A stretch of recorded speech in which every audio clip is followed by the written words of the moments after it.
కొరకు సిద్ధపడిన వారు, let's pray for you all. Come on. పరిశుద్ధులు ఎదుగునయ్యా. వివాహం కొరకు ఎదురు చూస్తున్న వారు నీ చేతులకు అప్పచెప్తున్నానయ్యా.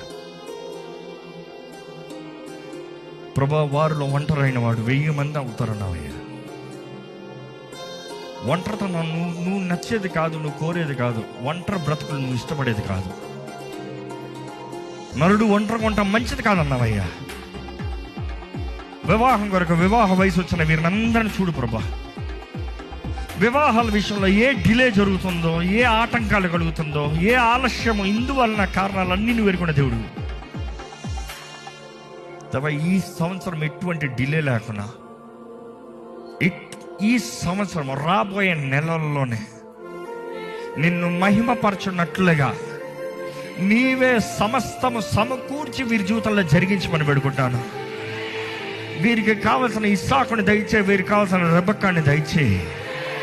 నీ చిత్తంలో సమస్తము వారికి తగిన సాటి అయిన సహకారాన్ని అనుగ్రహించి దేవా, ఎవరి కొరకు ఎవరిని నిర్ణయించావో, ఏ రీతిగా నువ్వు నడిపిస్తున్నావో ప్రతిది పరిశుద్ధ వివాహముగా, నిన్ను ఘనపరిచే వివాహముగా, నిన్ను మొదటి స్థానంలో పెట్టే వివాహంగా ప్రతి ఒక్కరి జీవితంలో ఘనమైన వివాహ కార్యక్రమాన్ని జరిగించమని, ఫలించి అభివృద్ధి పొందినట్లుగా నీవే అవకాశము తలుపు తెరమని వేడుకుంటూ నజరేయుడైన యేసు నామములో అడిగి వేడుచున్నాము తండ్రి.